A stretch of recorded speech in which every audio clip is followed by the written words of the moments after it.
welcome back to the channel. I am Krifu Bernal, and this is episode 17 of The Spear and the Sea, Mutiny Madness.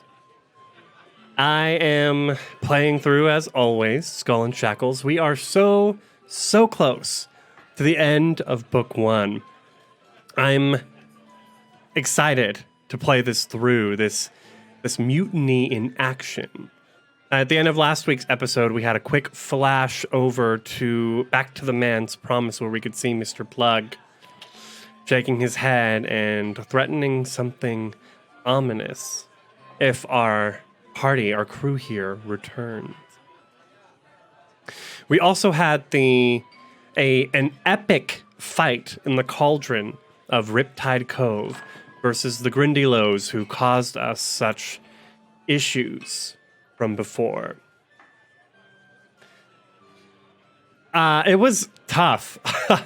It was so in traditional Pathfinder style. It was so swingy. The first thing that happened was Spear going to dive into the water and literally being grabbed by the devilfish and one of its tentacles.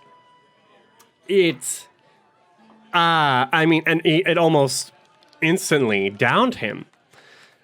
Brought him to very low numbers and could have potentially killed him had it hit hard enough or even crit hard enough. Oh God, I don't know what I would have done back then. I have an idea, I am trying to tell a myth, a legend about Haslin and Spear. They are the mythic characters here, the OCs, if you will. And I have often thought about, well, what happens if they die? They stabilize immediately as soon as they go unconscious, so they're not going to die from just bleeding out. But there is massive death damage still possible, as well as, I'm sure later in the game there are save or die, save or suck spells. Luckily, we have Sandara with us, but so at a certain point at the end game, Sandara will be high enough that she could resurrect people, but Sandara almost died last time. Those ghouls, those Lacedons, which are aquatic ghouls, were incredibly tough. They get two claw strikes as a full round action, a claw bite, and the claws are very dangerous. Very, very dangerous. The fact that you can get paralyzed from those claw attacks underwater is... I don't even know what to do with that. You know what I mean? Like, luckily, Spear was able to... So... Cog was down there, paralyzed and holding his breath. Sandara came down, healed him, because Cog went under, and he would have started drowning the next turn. I mean, he had made the save, but he would have been in the process of drowning. Sandara healed him, brought him back up, losing a little bit of breath there, but he's able to hold it long enough. And then Sandara gets paralyzed, and Spear's paralyzed. And the only reason Spear came out of it is because I remembered one of his oracle abilities from like level 1, where if he fails a save that gives him such a status effect, he gets to re-roll it and has to accept the new roll. I decided to allow him to use it in that time because I just remembered it, honestly. And it worked, and it saved them both. So now the issue here is Sandara is in trouble. I think as the camera opens, we can see our crew having swum out of the cauldron. Wonder if this music will work.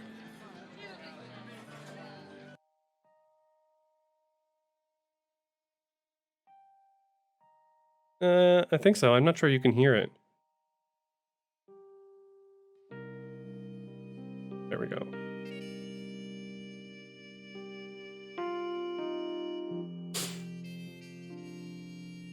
In various forms of injury, our crew leaves the cauldron, coming into this cataract, this eye where all of the tunnels of Riptide Cove gather. Sandara propped up against the wall back here, unconscious, but alive, wet, bedraggled. Everyone silent. I think. See if we can't zoom in anymore. That's good. I'm not even sure where to start here. Let's start with Haslin breaking the ice. The silver-haired gnome who almost lost his seagull familiar, Hawk, earlier in this dungeon, kind of looks around at all of the heaving faces. Well, that was quite an encounter, wasn't it? I mean, me one-on-one with that gigantic Grindylow. I mean, it was so invigorating. Did you see me? I stabbed it right through the jaw and, well, I killed it outright. Spear kind of like looks over. No, yes, Haslin, I do not mean to take away your victory, but that thing is tougher than it looks. I had to go back and stab it several times, for I saw it nearly unconscious at the bottom of the cauldron, that cave. And Haslin's face pales. Whoa, what you mean? That thing could have come back? Right. It looked like there was lots of items down there as well. Should I go back for it? And Cog looks over at him. Hey, yes, yeah, I've got a healing potion. And he looks at Sandara. My stuff was taken from me, so if you can find it, any of my equipment, I had a lot of good stuff down there. And he's like, thank you. Thanks, all of you. I don't know. I was half eaten by the time you showed up. I mean, it would have been pretty bad for me. Anyway, thank you. I thought I was going to see Pharasma's boneyard sooner than I would have liked.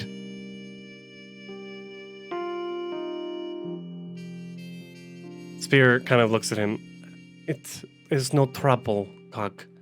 The two share almost a painful glance. Like, it's a little too hard to look at each other at the moment, considering how close the pair of them and Sandara came to losing their lives at the bottom of that cavern. I think Spear goes to leave. I saw quite the bit down there. With maybe Haslin, you're looking pretty up to snuff. You've still got that water breathing, right? Oh, yeah. Well, right. Yeah. I've still got that. I suppose I can help you. And the two nod and go off to collect treasure. I think we come back to the cauldron.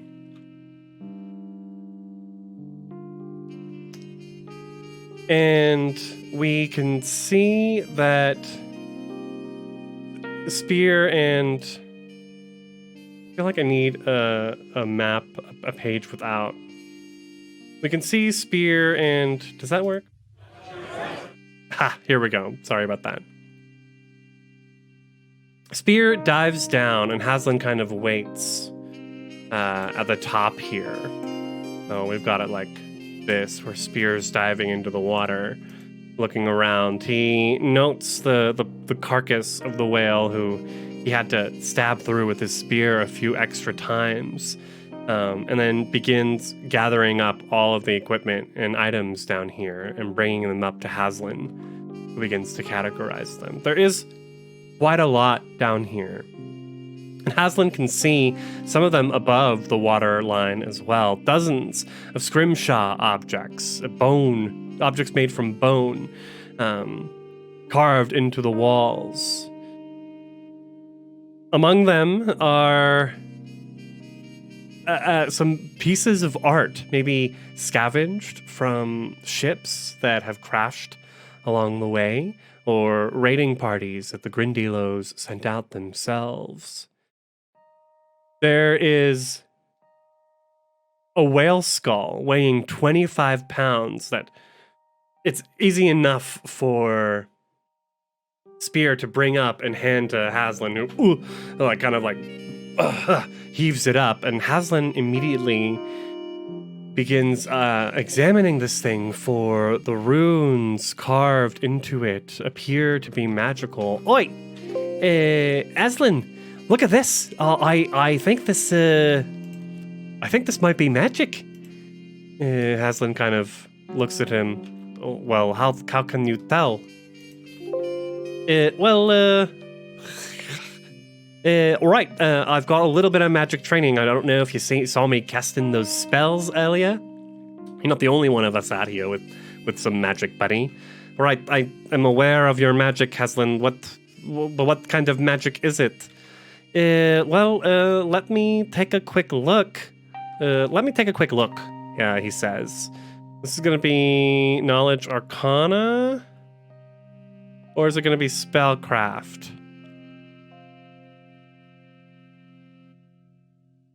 Yeah, identify the properties of a magic item using Detect Magic. The DC of this check varies depending upon the task at hand. So this is going to be a high DC. I'm going to give it a high DC. So he's getting a +6 on this. I'm going to at least put it...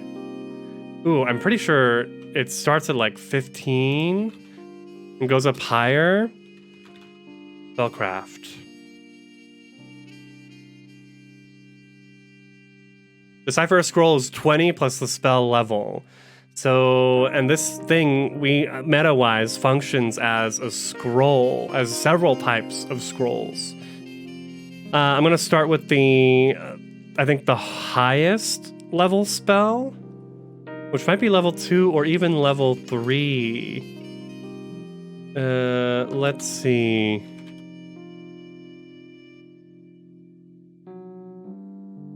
Level 3. Yeah. So this is going to be a 23 DC for him to identify it. 18. No, well, I can tell these are magic spells carved into this whale skull, but I'm afraid it's looking a little Blake. Hold on, I've got some spells left. I could try again using one of my spells. So just hold on one sec. And Spear kind of shrugs, the Azarketi man dripping down back into the trash, the refuse-infested waters of the cauldron. Haslin settles down in front of the skull, crosses his gnomish legs, and like kind of puts his hands over it. This is kind of a new spell for him. And I don't think Haslin is quite comfortable or experienced being the most knowledgeable arcane person here in his party. Not that he's ever been in a party before. He's always kind of been working on his own, and so he's picked up a lot of tips and tricks along the way. So Identify, as he casts Identify, which has verbal and somatic components. So I think he just kind of like, this reminds me of a story, he kind of says to himself. A man, long, long ago, was swallowed up by a whale. And as he's kind of murmuring the story to him, he begins to study the whale skull. So he's rolling a +16 on this now. 26. So he, by the time Spear comes back up with a backpack full of new items, Haslin looks at him. Oh my god, Spear, this is incredible. This whale skull, it's covered in spells. I mean, it's terribly heavy, but I could, I mean, if I were a wizard, I would be able to like use the skull to write to write spells in spell books. I can't really do that. But I could use the skull to cast these spells off of them just once, and then the writings would disappear. But it's a lot of different spells, and Spear's kind of looking at him blankly. Do you think I could use the skull to cast the spells? No, unfortunately, it's based on arcane magics. I'm not sure. Your stuff seems to be a little bit... Well, it just tastes different. Do you know what I mean? And Spear just shakes his head. No, I'm afraid I don't really know much about magic. Right, I didn't think so, but I wanted to give you the benefit of the doubt, buddy. And kind of like, winks at him, and Spear just in the water. Spear's like up here on the rock, just holding on, like kind of looking at him strangely with his purple eyes. No, but seriously, it's got a lot of different spells on here. I could alter myself, I could blur, color spray, vampiric touch. I mean, this is there's some harsh stuff in here. Whoever created this this skull was a powerful spellcaster. At least, half as powerful as I am, or rather, I'm half as powerful as they are. Does that make sense?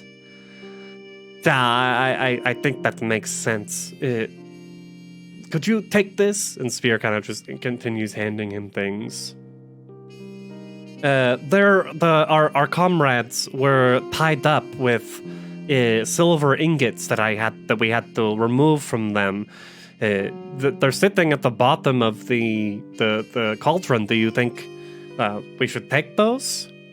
Yeah, whatever we can carry, right? I mean, we've got the hands. And, well, he kind of looks back. I think we might need to hurry a bit. We have a while before high tide, but some of our friends aren't in great shape.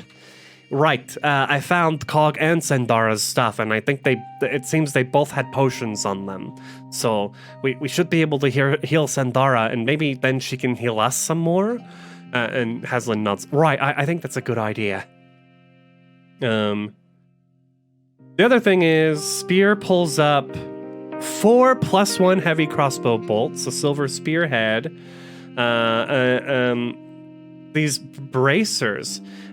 He pulls out these like silver bangles, and he hands them to Haslin. Haslin, I think I found some more magic stuff. Can you identify these? Oh, right. More identification. I mean, I can certainly try. I can keep trying. Let's see. Okay. You can only ascertain the properties of an individual item once per day. So I should probably cast Identify before trying to. Let's double check what the item's caster level is.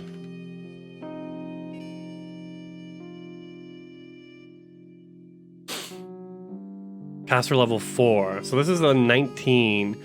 Right, I might as well use up. I've got 1 spell slot left. But I wouldn't be talking that way. Not really. Not in a sort of meta manner. 1d20 plus 16. 18. That's not enough. Wow, that was low. Right. Sorry, I can't really tell what these bangles do. It's fine, Spear says. Let us, I think that might be everything. Let us carry this all back. It is quite the bit. He's also got the last pile. He is just a bag, it's a backpack full of hundreds of silver and gold pieces in assorted coinage. Ooh, well, all right. I mean, that looks pretty good to me. And the two of them come back.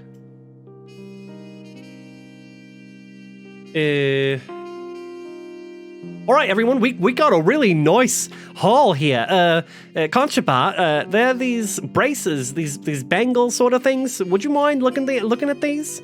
And Conchabar, oh, well, yes. Did they prove to complicated for you, my friends? Not complicated, just a little hard to decipher, and, well, I'm sure you won't be able to pull it off any easier than I. And Antrabas says, well, let me at least try. And he's going to go ahead and roll a spellcraft check. He doesn't know Identify, so he can't really do that. 14. No, unfortunately, I cannot say what these are. But I will hold on to them just in case. No, that's all right, Haslin says. I'll just look at them in the morning. I've got a special spell that can make it really easy for me. You know, being magically inclined and all of that.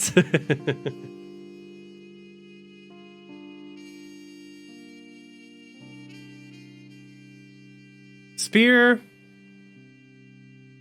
I think he finds Sandara's equipment, her rapier. She has 2 scrolls of cure wounds. Hey, rather than a potion, we should use these scrolls. And she also has her black tricorn with a drenched large seagull feather in it. This hat. And he puts that in front of her, and he puts the ebony holy symbol of Besmara that she left behind when she was kidnapped by the Grindylows in front of her as well. And then I think he pulls out the scroll of cure moderate wounds. So he's going to go ahead and use that. That's going to be 2d8 plus 2, plus 3, as he goes to heal her. 16. So as he holds the scroll and reads it, he reads a prayer. Besmara, your faithful ask you for help when they do not deserve it. Besmara, the monsters of the sea have attacked over and over and over again, and we only pray that you will give us the strength to fight them and kill them and drive them back to the depths from whence they came. Some sort of healing spell, that is. But as he says it, the light, the scroll dissolves, and the light and energy from the scroll shoots into Sandara, healing the scratch marks, the claw marks from the ghouls, and bringing her back to life. Oh my. Well, hello. She laughs. That was quite exciting, wasn't it?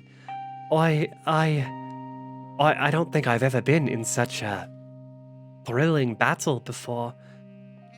Cog, you're okay. She looks over at the man and, that's not him. Looks over at the man. Right, thanks for everything down there, Sandara. Without you and Spear, and he kind of looks over at Spear, who is smiling. I was pretty much gone by the time y'all got there. I didn't think.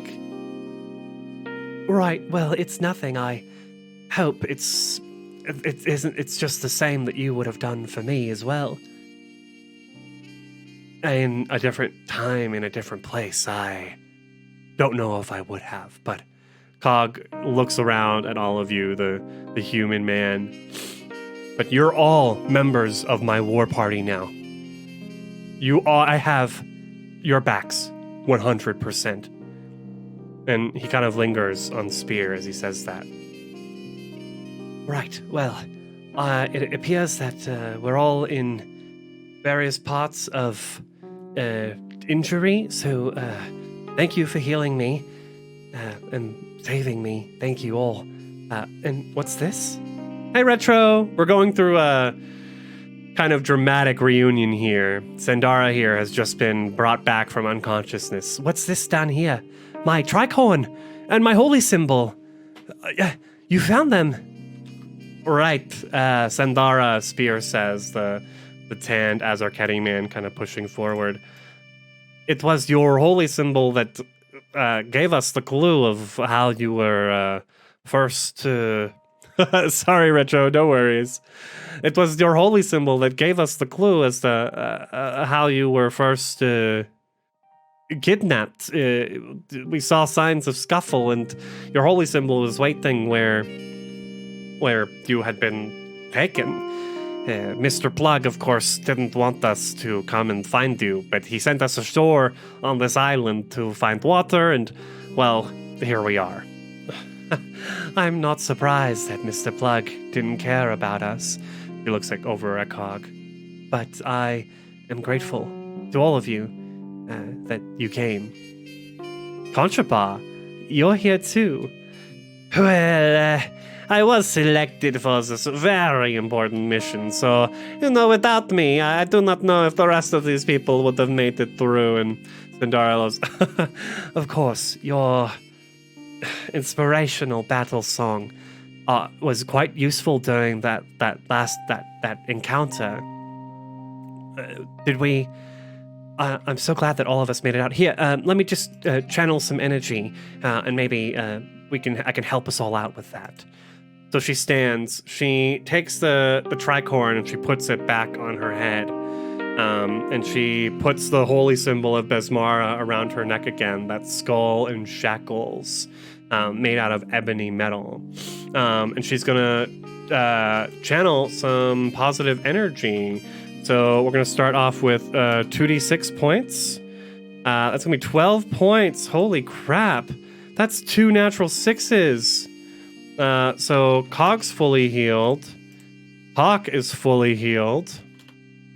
Haslin's fully healed. Spear is not. 21. But Cog's fully healed. And Rosie is also fully healed. That's just enough, as well as Zendara.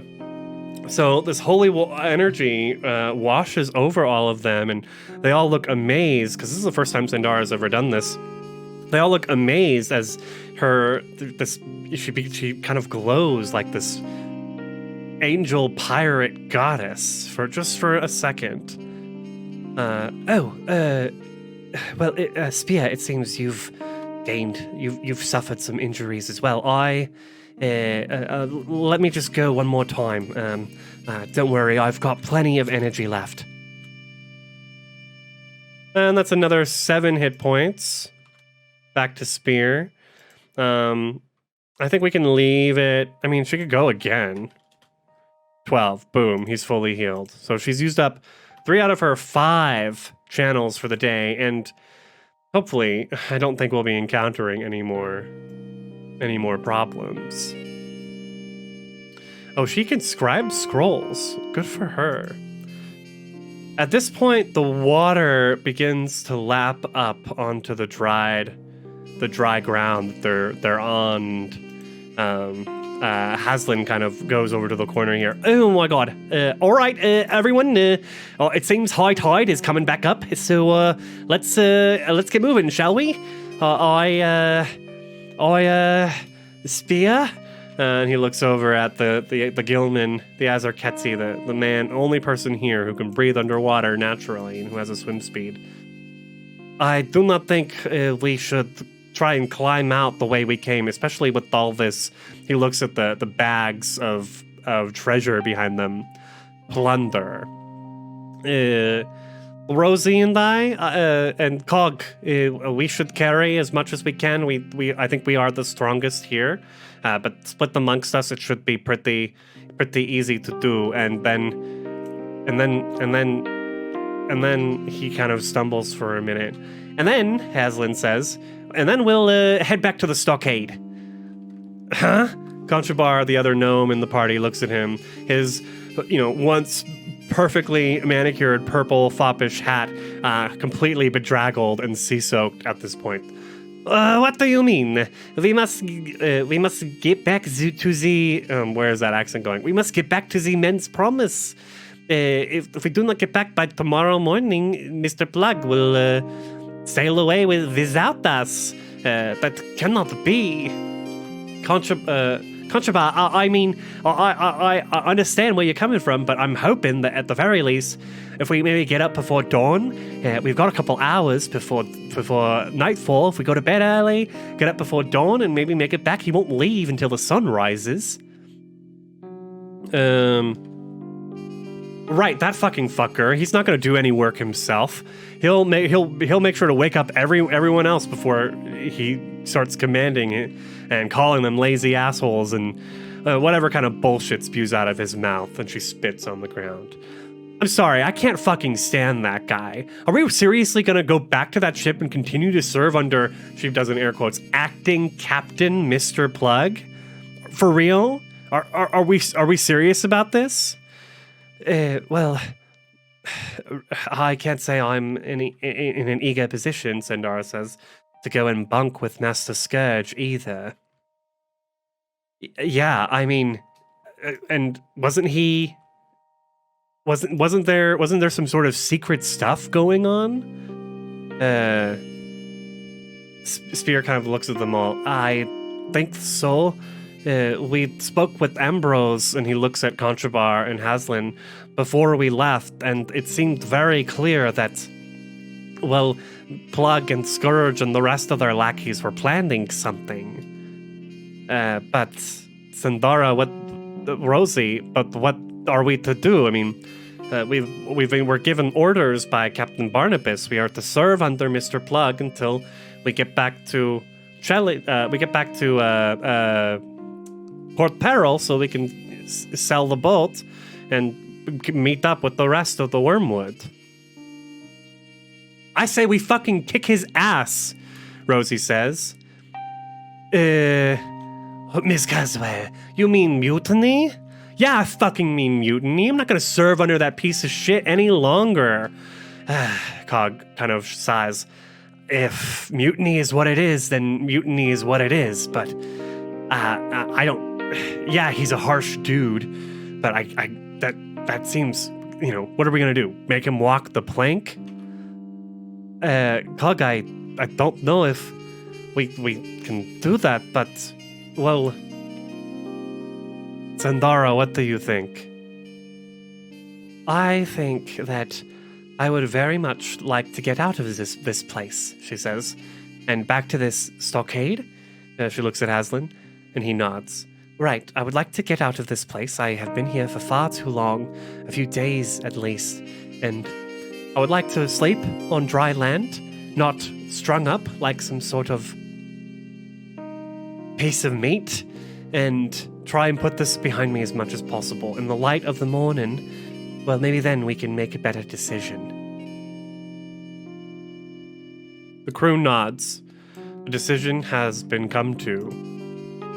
And they make their way out of Riptide Cove. Swimming down here, through here, all the way up here. And these Grindylows are gone. They never knew about those Grindylows guarding the entrance because they entered here. But they make their way out to D2 and then up north to find a way back to land. So, they make their way back to land and climb up back to the stockade here. Oof, so many people. We have a much bigger crew than we did. I mean, we added 2 people essentially to this party by saving them, which was a good thing. So let me go ahead and make them a little bit smaller. There we go. And now they're at the stockade. The stockade. Here we go. These people are gone. And our crew comes back here. I need to bring them to regular size now. Because that last map was all about...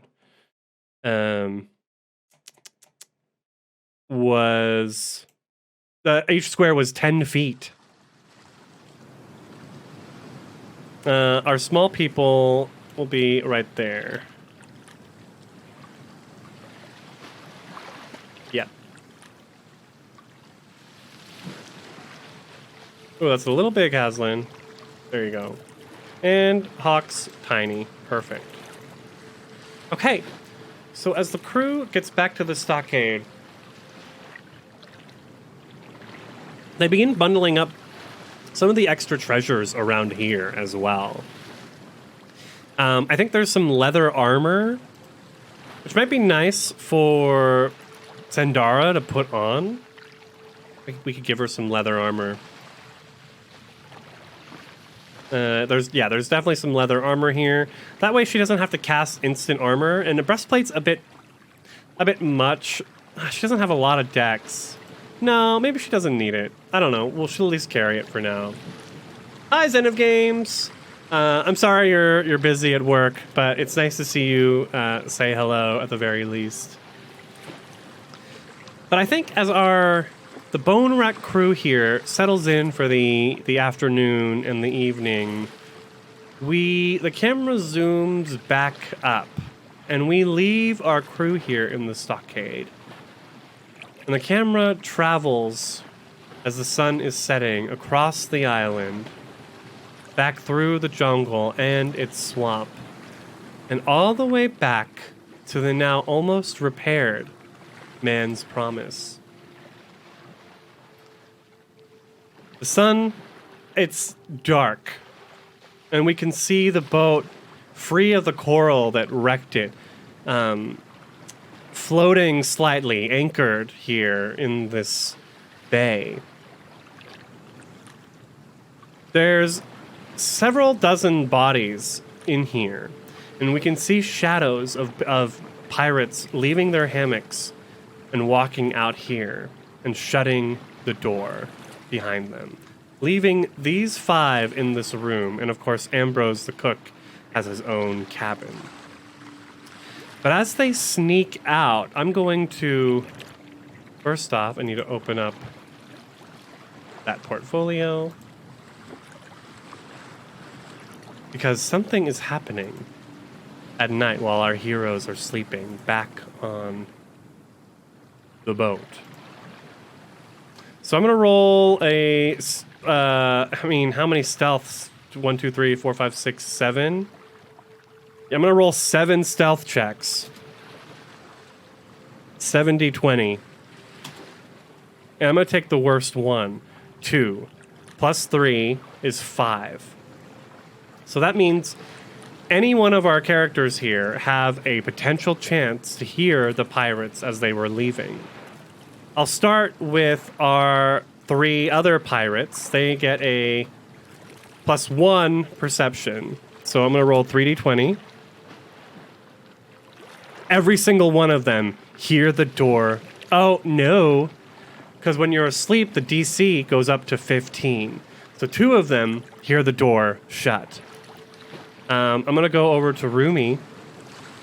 She was once an officer on this very boat until the pirates of the Wormwood took it for themselves and spared her life in trade for her service. She gets a +7 perception. She's pretty good at that. She is a high level. Okay, she is a ranger. 13, so she does not wake up, but a gnome, name of Giffer Tibbs, a gnomish woman, goes up to her. Excuse me, sorry, Rumi? And Rumi wakes up. What is Rumi's... Shift R. Okay. I've got all these hotkeys. Huh? What? What is it? Rumi, well, you said we should all be on watch in case something shady happens, and well, the gnomish woman kind of like scratches at her head. Everyone just left. What? You mean? Oh no. This can't be good. Yeah, they usually have their secret meetings earlier in the evening, right after dinner. What time is it? Well, I just woke up, so I think it might be a little after midnight. Yeah. Where's my armor? Quick, would you help me? Sure. Yeah, help me. I'll help you. The other one who woke up is the halfling Ratline Ratsburger. So this unfortunate-looking halfling is kind of like, oh, I should have rolled, because there is Jack Scrimshaw here. We've got Barefoot Sam's and Jack Scrimshaw. No, he's snoring the loudest. What should I do? Wake up the others, obviously, and someone get that drunkard up. We must all be prepared. Maybe if we, she thinks, if we go in the kitchen, if they try and do something, well, we can at least bar the door from the kitchen, no? Right. So Gaffer's helping Rumi with her armor on, and he wakes up the other two who quickly gather their gear as well. What do you mean? Where did everybody go? Jack, it seems like, well, I don't know what, but Mr. Plugg and Master Scourge, the rest of their crew are doing something weird, and, well, and then Barefoot Sam's is like, huh? But Haslin and Spear and Rosie and the rest, they're not back yet. I know they're not back yet. It's just, we gotta do something. We can't just sit here and wait for them to save us. We're pirates, for fuck's sake. Right. Okay, Ratline. His personality is definitely coming through to me. I'm getting an idea for who he is, what he's about. So they all come in here, and Rumi busts open the door and says, "Hey, Fatso, wake up! And she kind of, she's holding a short sword. She has two short swords, actually. So with the point of it, she kind of pokes fucking Ambrose here. What? Oh, I haven't done Ambrose's accent in a hot minute. I surrender. Please, don't hurt me. Please. I'm trying to do a Liverpoolian accent. It's frickin', I have trouble with it so much. Please don't hurt me. Rumi, what the hell? What the hell is going on? Plugg and Scourge. He's hot. Hot is not what I would call Ambrose, but Ambrose is a bit of a drunk. But he was a really excellent chef in his day, and he could be of use again if he really just put down the drink. But at the moment, he really hasn't got much to live for. A hot mess, yes, I think that is correct, Zen of Games. A hot mess is what he is.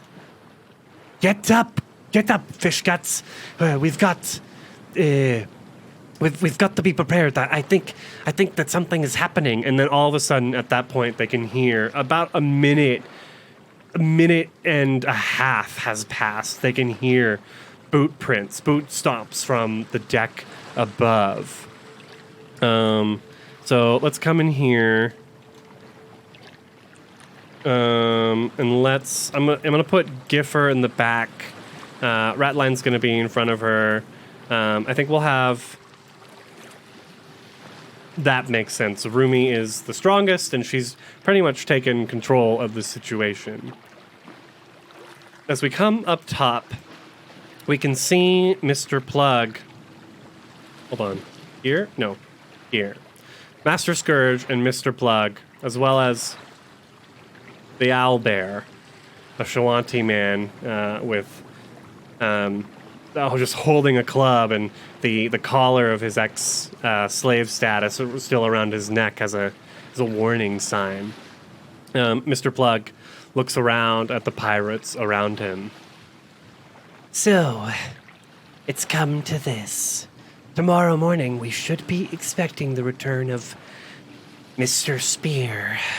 No, Mr. Morska and Mr.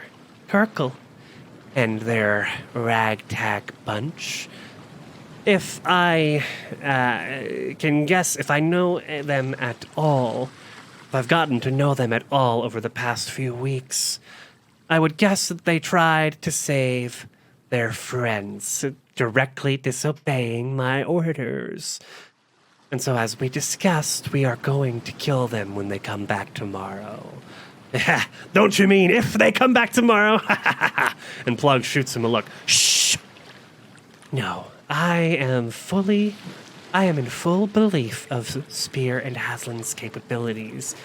They've proven themselves quite adaptable and flexible to the challenges presented before them. Spear even took down our owlbear here. Yeah, given the chance, I won't let him take me out again. Well, hopefully we can take him out from a distance tomorrow. But, as I said earlier last night, they still have people loyal to them on this crew. We need them. We cannot operate this boat without them. But we can knock them out, tie them up, so that they won't be able to aid Spear and Haslin and their friends tomorrow. All understood? Do we have the plan in motion? Yep. Right. The pirates say, with daggers drawn, eager to get to work. Now remember, try not to kill anyone if you can. And so they put away their daggers and they pull out saps, these little bags of this weapon consisting of a soft wrapping around a hard, dense core, typically a leather sheath around a lead rod, so they can do non-lethal weapons, non-lethal attacks. But if they start attacking you, I mean, it wouldn't be the worst if we lost one or two of them. And all the pirates kind of Laugh. and Master Scourge laughs too. Right. So I shouldn't use this fancy new gun I have? No, I think the gun would be completely opposite the point of what we're trying to do here, Scourge. Right. Okay, yep, whip it is. And he like almost cracks his whip before catching himself, giving himself away. Oh, we're gonna have to roll initiative, aren't we? I think we come down here. We've got two doors, right? So Scourge and Plugg and Owlbear are gonna be in the back. Oh, we've got a dwarf here. Narwhal. Nice. And the door opens. Frickin' jaundiced Jape enters in first. At this point, we are gonna roll Initiatavo. Luckily, all the pirates have the same initiative, so it'll be a lot. I don't have to, think about which ones I'm rolling to. They got a +2 to their initiative. They all got the same stats. Our pirates. They're all named too, which is, a really cool aspect about this adventure is that Paizo literally went and named every single crew member aboard the ship, and gave them an alignment and a description, and told us exactly how friendly they start off towards our main characters. These four pirates over here started off neutral, and so we're easily able to become friends of the main crew.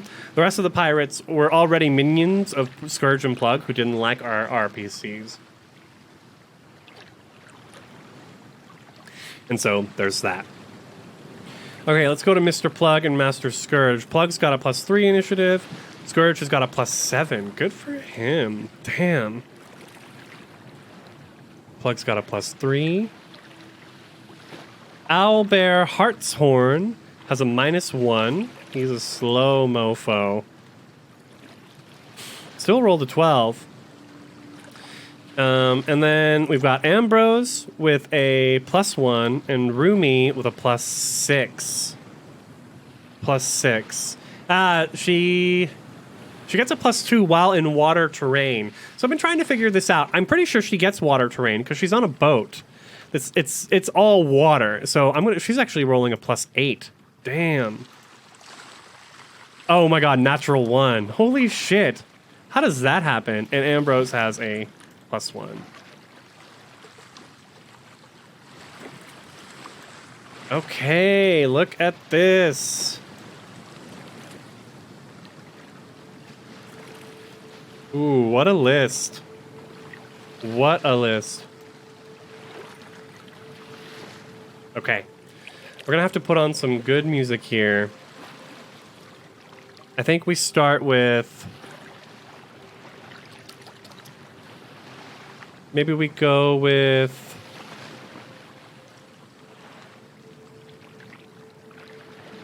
I think this one.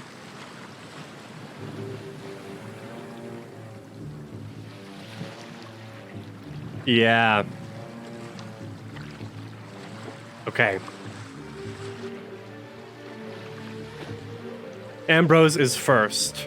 It's not hard for them to hear the door open and all the boots kind of come down the steps. And Ambrose is like, "Oh, God, all right. What do I do? And Rumi shoots him a look as he literally holds his fry. We go to Shivaka. All right. Can't anyone do anything right on this boat? And she's going to move forward and also attack. 7, that's a miss. We've got a dwarf here. He's going to go here and hurl his axe. +4. He's got 20 AC versus this natural 1. He goes to throw it and it just falls behind him, and he's like, huh? What? And then we go to Aretta. She has no axe, but she's gonna move in. They're all kind of like around the door. You know, Rumi's not in great shape here, but she does not want to be taken alive. Fishguts is holding his turn. Frying pan at the ready. Okay, Mr. Plugg. What is this foolishness? He is going to... Aha. He had his masterwork cat o' nine tails in his hand. But he switches hands, pulls out this cutlass, which you can see in his artwork has this skull on the handle, and it begins to glow with this blue energy.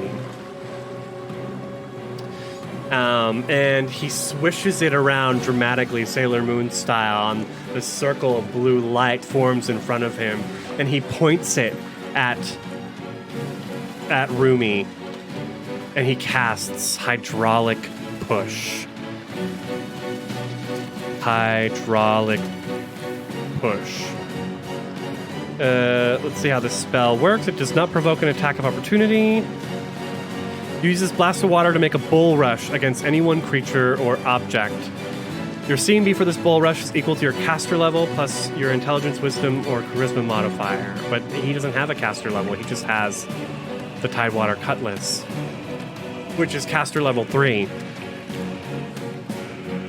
So it's going to be caster level 3 plus his intelligence, wisdom, or charisma modifier, whichever is highest. Intelligence +1. So, hold on. The CMB, so he's rolling +4 on this. And it will push her back 5 feet if it succeeds.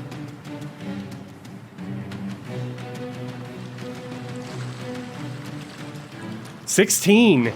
Her CMD is 19.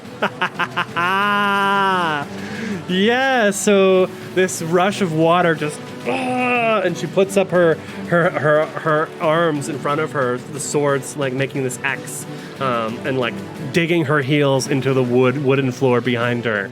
This is my ship! You stole it, you dirty pirates! She will not be moved from this spot. Unfortunately, that's not going to be good for her in the end. What else can Mr. Plugg do? Mr. Plugg is a mythic person. Oh my god. 16, 17, 18, 19. He's going to use a surge. As she's holding it back, he pushes the cutlass further at her, like jabbing it. He's going to roll 1d6 +1. So he just needs a 2. And he succeeds. He beats her. No. Oh my god, natural 1. So that brings up to an 18. It's not enough, and she holds the attack. Holy shit. But for the next turn, every ally within him, within 30 feet, gets a +1 on attack and damage rolls as they see him doing this. Okay, super cool. Super, super cool.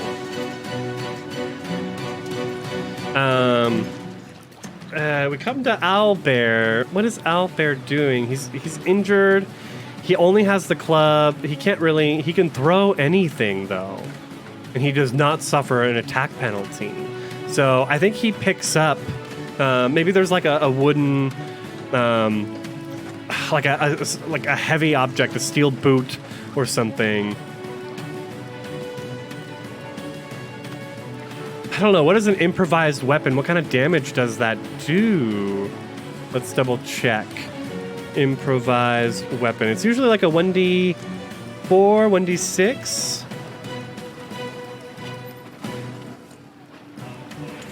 Looking up the rules.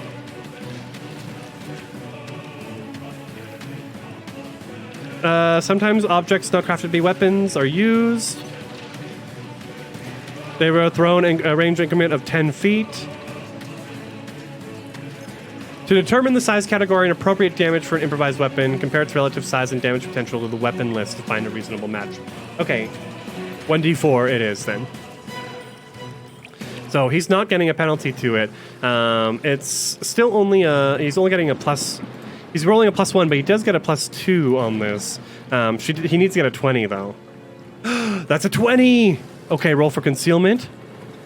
That hits. Holy shit! So he just picks up this boot and chucks it at Rumi's head, and does. He's gonna do.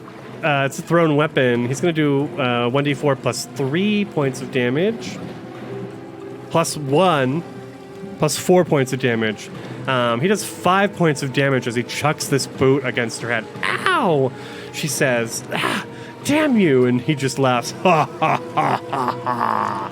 I keep going to the wrong thing because there's someone in between 4 and 5. It goes to Rumi, and she's not looking good. She has 5 hit points left. She's taken some non-lethal damage. No, this is my ship. You took it from me once. I won't let you take it from me again. And so she's going to swing her short sword. So this is the most she can do at Jaundice in front of her. 21 and 20, those both potentially hit. Yeah, they both hit. So she's going to do some damage. Maybe even take him down. She will not go down without a fight. Rumi has to eat. Bringing it in. 1d6 plus 3. 7. 1d6 plus 1 on the second. 8, 9, 10, 11 points of damage. He is not knocked out. He's staggered, but it's enough. He grabs his side and he's like, ugh. Ugh. However, Jack comes in and goes, why don't you stay down? And he's going to go with his cutlass. 9, that's a miss. But with the rat line behind him, 8, that's a miss also. So unfortunately, Jaundice is still there. We go to Master Scourge. He's got this whip. It's not the best weapon, and he's trying not to hit his people. Oh, this is hard. Everyone's at a standstill, though she's holding the door. But as soon as she drops, we're in trouble. The rest of the crew inside is not nearly as strong.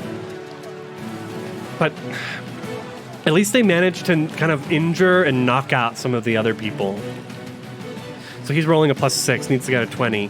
24, that potentially hits. Concealment, 88, that hits her. He's going to do 1d3 plus 2 points. 1d3 plus 3 points because of the inspiring surge from Mr. Plugg for 6 points of non-lethal damage. The whip cracks and Rumi falls over without a sound. She is out of the fight. Damn, Rumi. Oh. As Rumi goes down, we see Giffer in the corner, the gnomish woman just, no! As she like gets ready for the fight. I think at this point, though,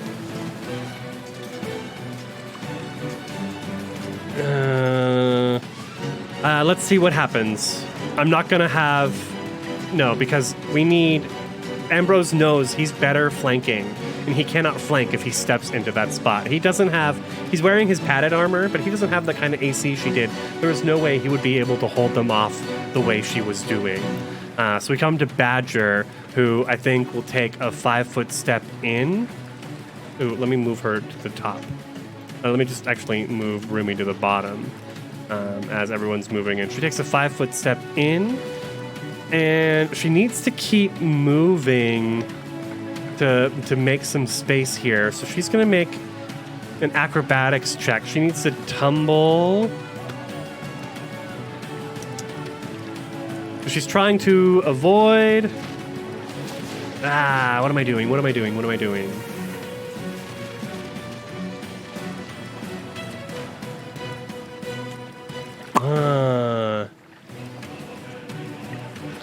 I don't have the rules for it. She's trying to tumble through this space so she can make space for everyone else. Hero Lab, why don't you have the right stuff when I need it? Move through threatened squares. Opponent's combat maneuver defense. Okay. So the pirates only have it's a 15 combat maneuver defense. If she doesn't succeed,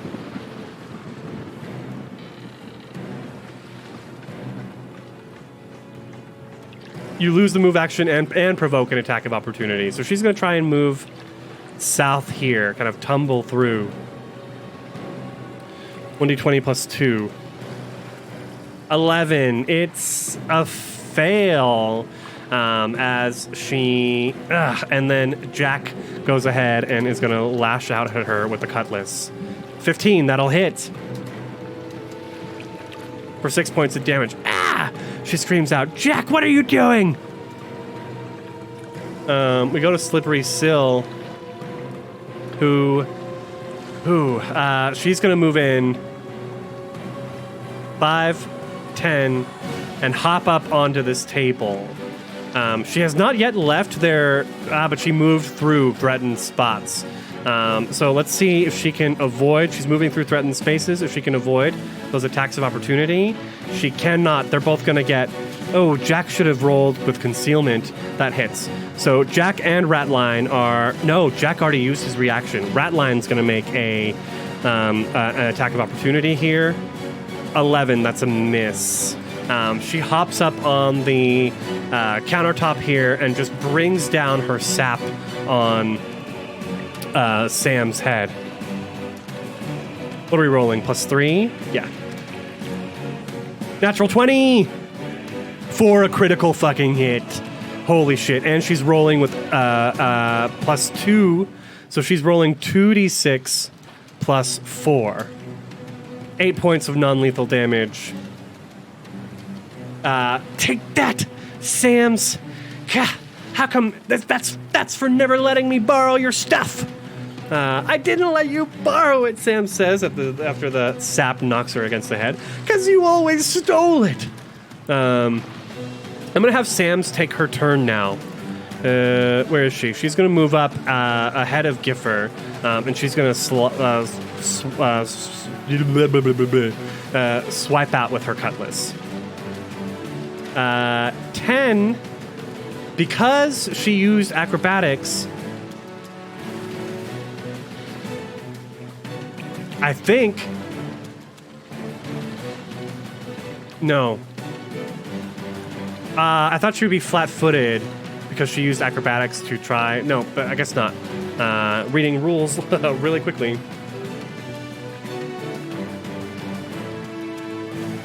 So 10 is not a hit.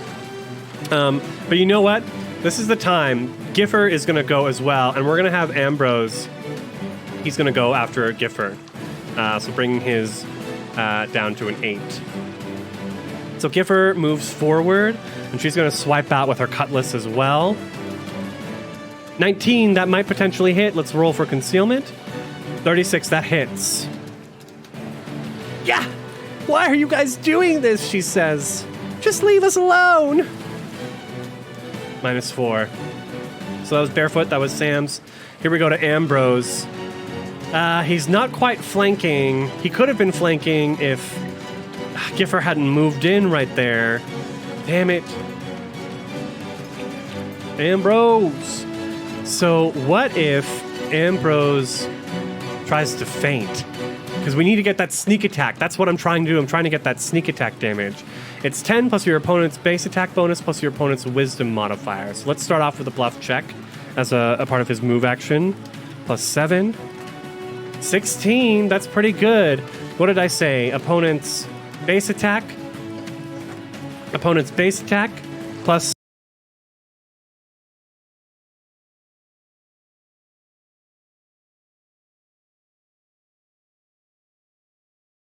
+2. So it's 10 plus 2 is 12. -1 is 11. Yeah, he feints. He kind of goes like this and then brings the frying pan around with with both of his hands and sneaks attack. Or at least is drawing the sneak attack. He's got to land the hit on her. She is flat-footed to this. +7. Even flat-footed, I don't think that'll do. Flat-footed is an AC 10, so no, unfortunately, that is not enough for Fish Guts. We go to Jaundice, who is staggered, but that's okay. He's going to take his move action 5, 10, 15, 20. Did I do all right, Captain? What? Yes, you did great, Jaundice. And Plugg just kind of grins evilly as he sees his pirates begin to move in.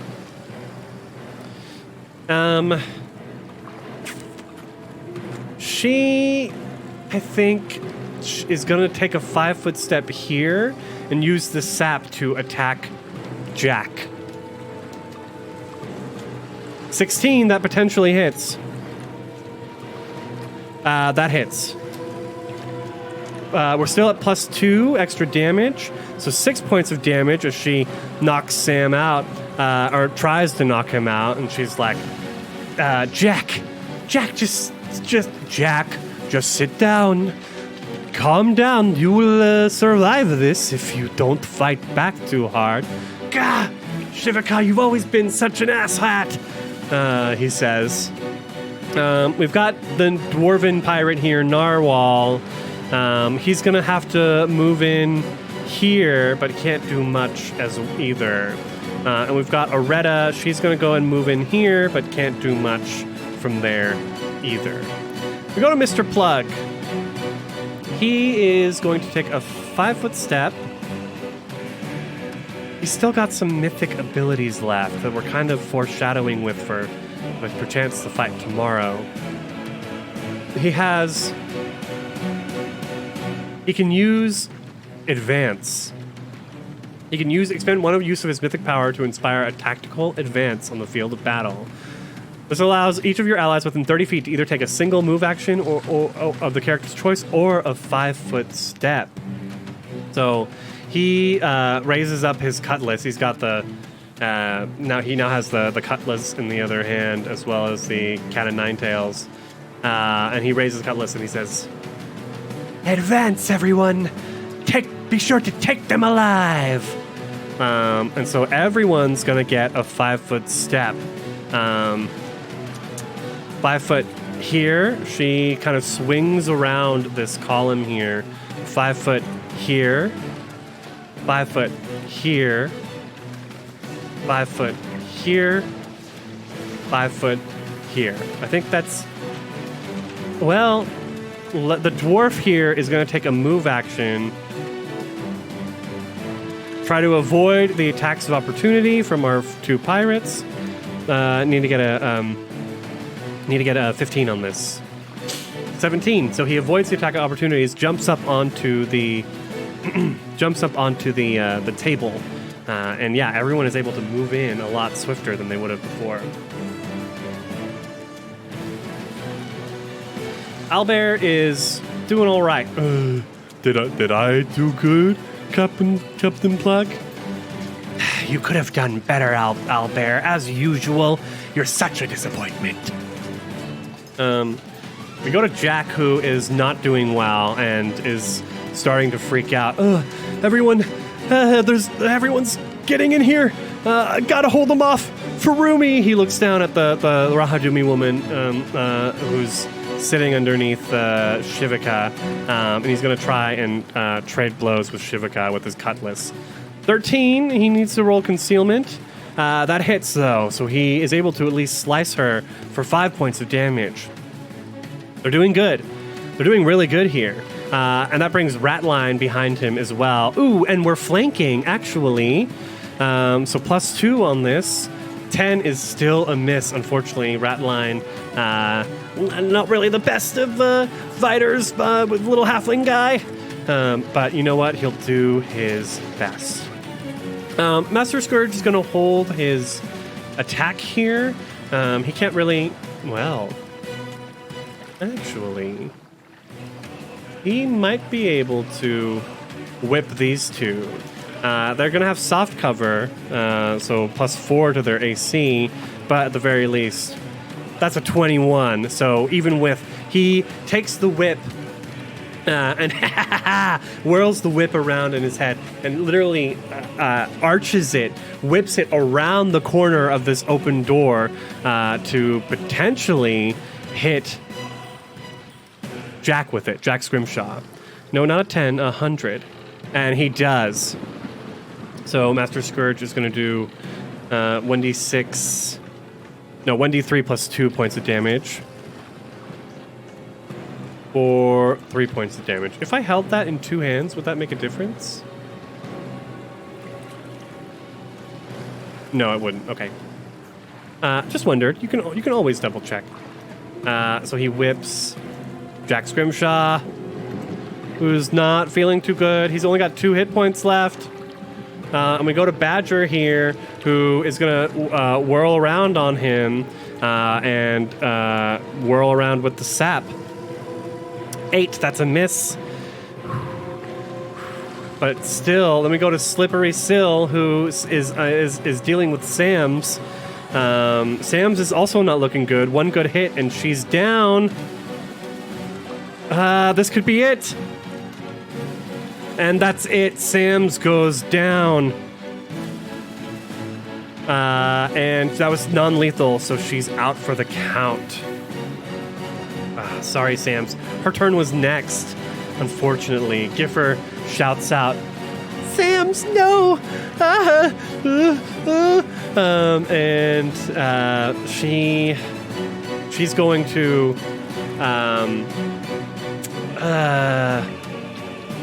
what does she do? She's gonna pull out.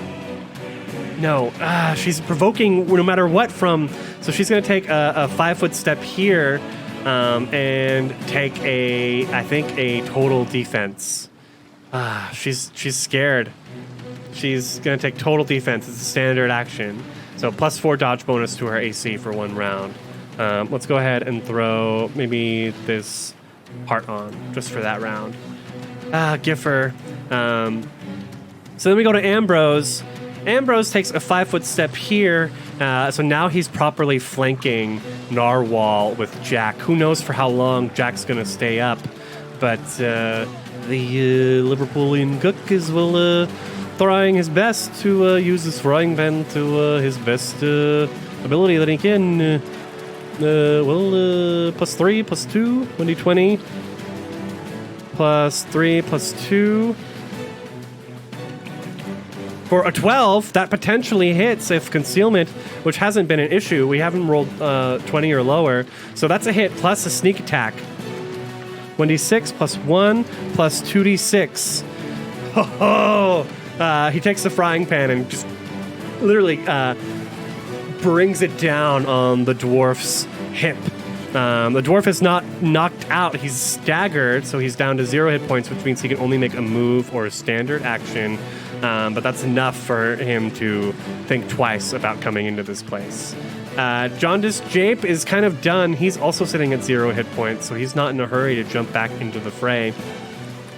We've got Shivika here, who's in between these two pirates, and she looks down and says, "Jack, you were always such a good crew member. Why?" As she misses, and Jack says, "Only because you bullied me into it." We go to Narwhal. Narwhal's not looking great. He can only take a move or a standard action, and I think if you take a standard action, that hurts you. Staggered. No, you're fine. Okay. Single move action or a standard action each round. So he, he swipes at Ambrose with his sap, and that potentially hits. Yes, that hits for 1d6 plus 1 points. So Ambrose takes his first bit of non-lethal damage for 6 hit points. As he gets kind of whacked across the nose with that. Aretta's going to move in 5, 10. She's going to try and avoid the attacks of opportunity with her acrobatics check. 21. She definitely does, and she turns, and she's going to go for Ratline. Sorry, Ratline. I don't know you well enough to make any good quips. No need to apologize. I don't care. I never cared for you either. 1d20 plus 3 with the sap. Natural 1 is a miss as they kind of dance around each other. Mr. Plugg.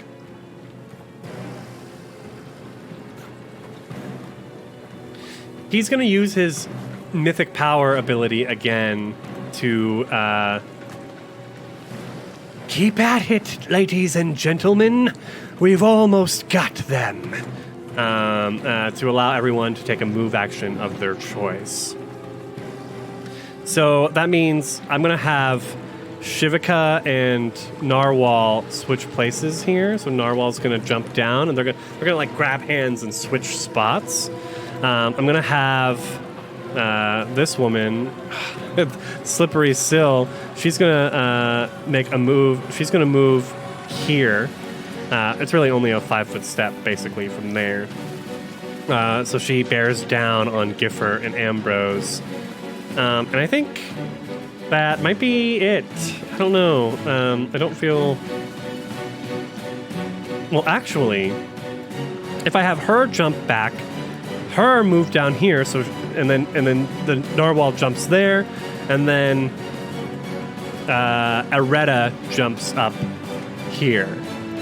Okay, yeah, that makes a lot more sense. So everyone's kind of like re-maneuvering. Very cool, very cool. And Scourge is gonna stay where he is. He's got reach, so he can get Jack and Ratline from where he's at.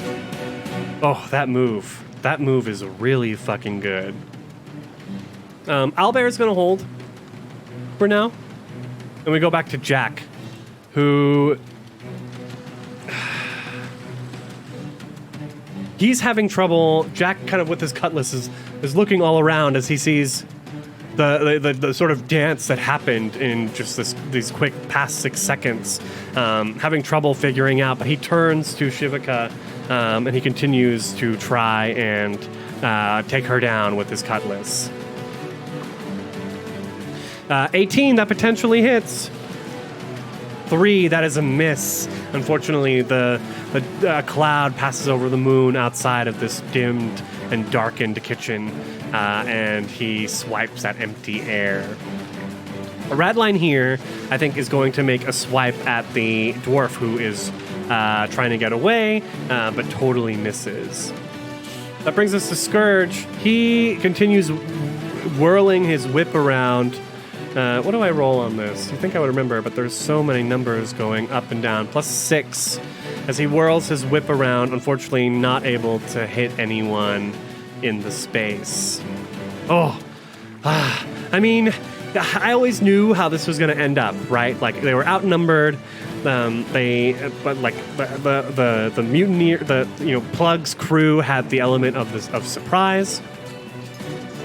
I think we're getting to the point now, though, where surrender might need to start happening. Rumi's down, Sam's is down, Jack is about to go down, and their morale isn't that high. So we've got Badger here. She's going to step forward. Let's move her to the front. She's going to step forward and bear down on Ambrose, as she says, "You're cooking. It always sucked. It could have been if you had just tried. Things didn't get better until Haslin came on, and he's not even a trained on Giffer. Even with the +4 to Giffer's AC, that potentially hits. That misses. Giffer is small and is able to quickly use the shadows and concealment to her aid. It is her turn next, so the cancel. The total defense is out, and she's going to swipe at Syl with the cutlass. Leave us alone, please." 19, that potentially hits. That definitely hits. 26 +1 points of damage for 4 points of damage. Syl shouts out, "You little freak!" Ambrose. Ambrose is still the target of his flanking maneuver is always changing, but he's still technically flanking, and will try and at least land another sneak attack on this new target here. What's he rolling with that frying pan? +3, +2 for flanking. Rolling the dice. 22. Let's hope that hits. Concealment, don't let me down. 34, yes. 1d6 +1, +2d6 for that sneak attack. 9 points of damage as then clang. The frying pan, this frying pan has never failed me, and it's not failing me now, he says. Jape's still out of it. Shivaka, she's bearing down on Jack, and she's like, "This is your last chance, Jack. Surrender now!" +3. 19, that potentially hits. That hits.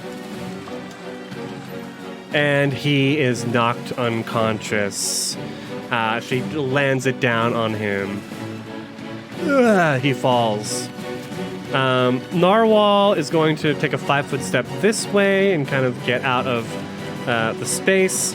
Retta's got 2 hit points. If you're wondering why I'm doing this, even though the outcome is kind of understood, when our heroes return tomorrow, I'm curious to see how strong the opposing force will be. If it's just Plugg and Scourge all by themselves fighting against the heroes, okay then. That's that. But I think they may have some... I didn't want to make it too easy for them. I didn't want to have a whole bunch of pirates bear down on our heroes either.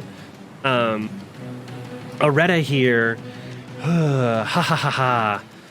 she is going to take a 5-foot step this way and attack with the sap on Ratline, who has yet to be injured. 6, that's a miss. I think at this point, Mr. Plugg is going to enter the fray. He's got his narwhal. He's probably got maybe a big scar or something, that dwarf. I am curious. So Mr. Plugg's going to enter the fray now. He takes his cat o' nine tails, and as he's moving, he sheathes his cutlass as part of his move action. 5, 10, 15. Let's see. Does he have acrobatics? 5, 10, 15. He's going to try and avoid an attack of opportunity from Ratline. And easily does. 5, 10, 15, 20. No, 20 moves into this space and is heading for Ambrose. "You stupid drunk. You should know better than to fight back against me." And here we go. That's a dirty 20. That could potentially hit. 52. That hits for 1d4 plus 1 points of damage. 3 points of damage. Mr. Plugg is like Mr. Crab. If I heard that, I would say, "Damn you, Mr. Crab!" I don't know. Mr. Plugg does not like being made fun of. That's for damn sure. But that's his turn. I think also, no, the owlbear is going to stay out for now. He got injured enough. He doesn't have a lot of hit points. It's not great. Jack is unconscious. He's out of the fight. We've got Ratline, who, there is Aretta here who only has 2 hit points. So Ratline kind of looks at her and he's like, "Sorry about this, Aretta. You're just easy prey, easy picking." 18, that potentially hits. That hits. 1d6 plus 1, and he knocks her down. She's dying at -3 hit points. That's the second person that Ratline has taken down. So I do get the feeling all of these pirates have... Let's double check. They all have 2 levels of fighter. So I wonder if they might level up after this. After this book, if it might be a good idea to take their base stat and level it up so that we have this kind of the crew that's evolving with us. But Master Scourge, he can easily whip Ratline from where he's at, 1d20 plus 6. Would we call this a flank? I mean, technically, would we call this a flank? It might need to be completely opposite. Because if it's a flank, then Master Scourge is technically rolling a sneak attack on this this whip. Flanking. Hold on.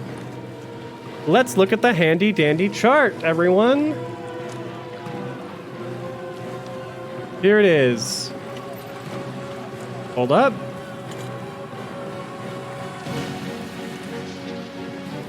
The chart.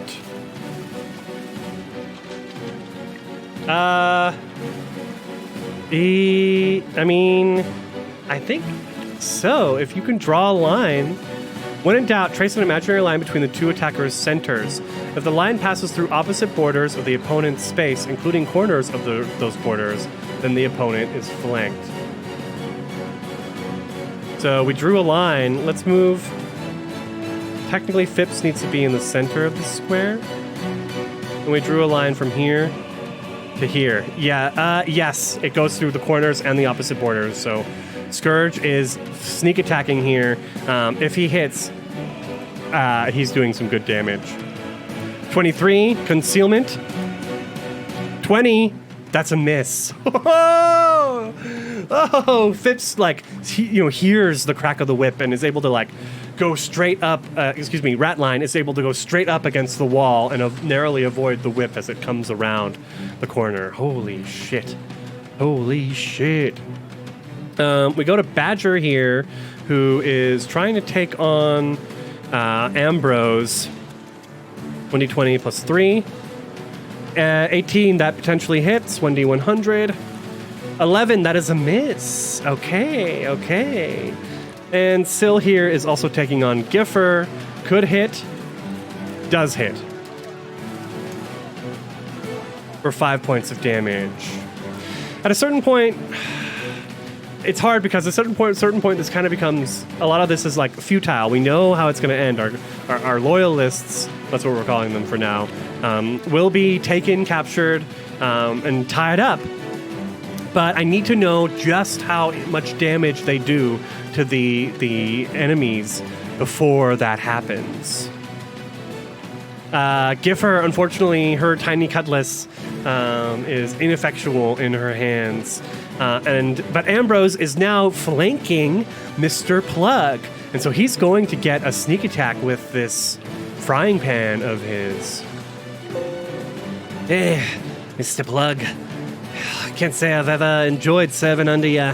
You're the coldest, dirtiest bastard I've ever had the displeasure of working with. That's a 9. Plugg is easily able, with his 15 AC, easily able to avoid that attack. Jaundice is out. I'm just going to remove Jaundice from this combat for now. We go to Shivika, who took down... so she hops back up on the table, and she's going for Ambrose.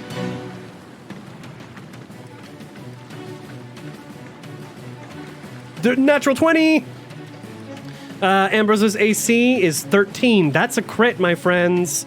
Let's just see if the dim concealment helps. It does not. So she is critting with this saps. She's doing 2d6 plus 2 points of damage.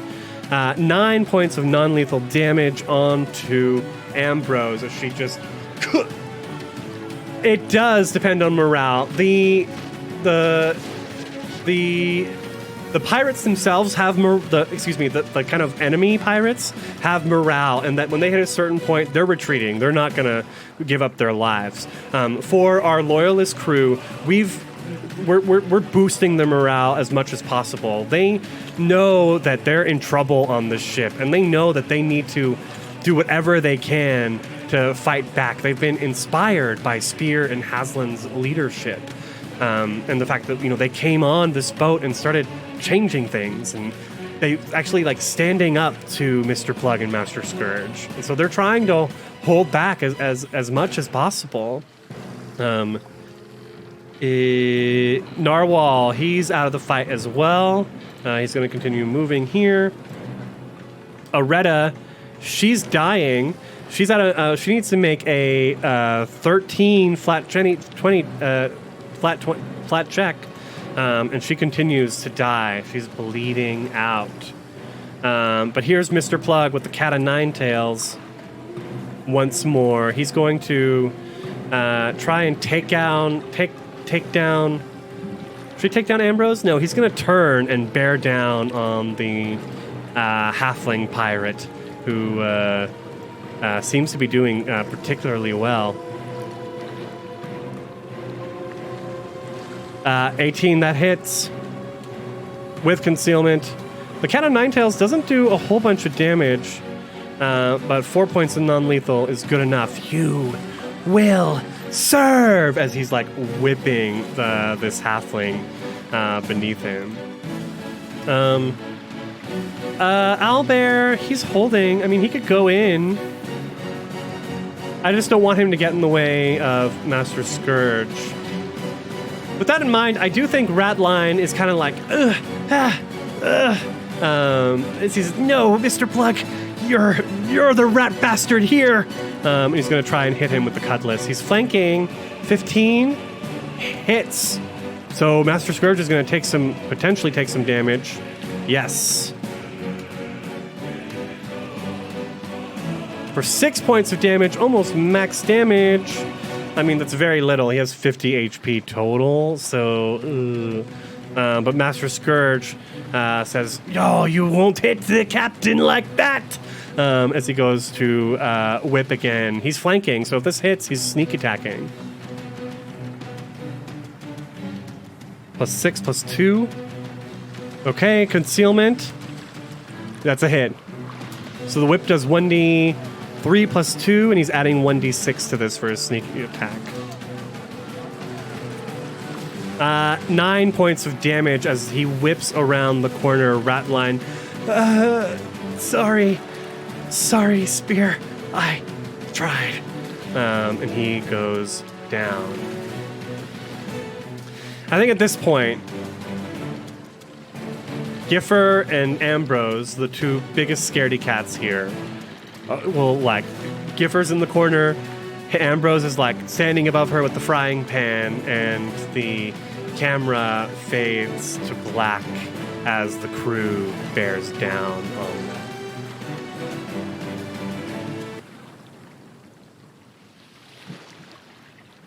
Oh. Damn. Meanwhile, the Bonewrack crew is asleep. And as the dawn light comes, they wake up, gather their treasures, and make their way back to C3, the fishing village they first landed on this island at. Oh, that was fun. That was a fun little side scene. We've got a strong cast of characters at this point, and it was nice to be able to come back and, meet some of the other pirates, some of which who, may not survive tomorrow's fight. Next week's fight, that is. Versus the crew. We'll see what happens next week. I can tell you what, it won't be necessarily easy. But our crew is in good shape. They've been fully healed. They'll get all of their spells and resources back in the morning as well. Sandara was clutch. Her channeling, her heal channels, made these 6 characters into a fighting force that I don't think will have a hard time, especially dealing with a weakened crew of pirates now. They might get a chance to heal up as they sleep tonight, but Mr. Plugg and Master Scourge, while they've taken very little damage, can they take on 6 PCs, 6 players at once? 6 characters, that is? We only have 2 PCs. 6 characters at once? That, I don't think so. Anyway, okay, let's set up the raid. I love to raid other Pathfinder players. It's kind of hard to find them sometimes because of the odd time zone that I play at. Let's see. If you could all join me for the raid, I'd very much appreciate it. Let's see if there's any other Pathfinder players. Oh, there's a few different Pathfinder players going games. There's a Spanish game. The Bard's Playhouse, I've raided them before. So maybe we raid someone else.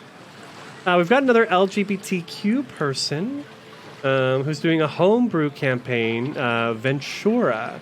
So I think we might rate them. Let me double check. I need to go over to their stream. If it's follower only, sub only chat, it's not always the best raid. You know what I mean? Or if they're not currently sitting at their seat, taking a break. Zen of Games, Retro Ted, thank you for being here. Always appreciate seeing you folks in chat. Let's see, any Starfinder streams happening? Oh, I'm feeling a little hoarse. Did a lot of talking. No, the only 2 Starfinder streams are in Russian, interestingly enough. Okay, cool. So we'll raid Aryanai, who is doing a homebrew Pathfinder campaign called Ventura. Thanks so much, everyone. Please stay tuned for the raid. Say hi for me when we get over to the other side. And I sincerely hope to see you next time for what will be the final session of Book 1 of Skull and Shackles. It's gonna be great. I'm so excited. I'm so excited.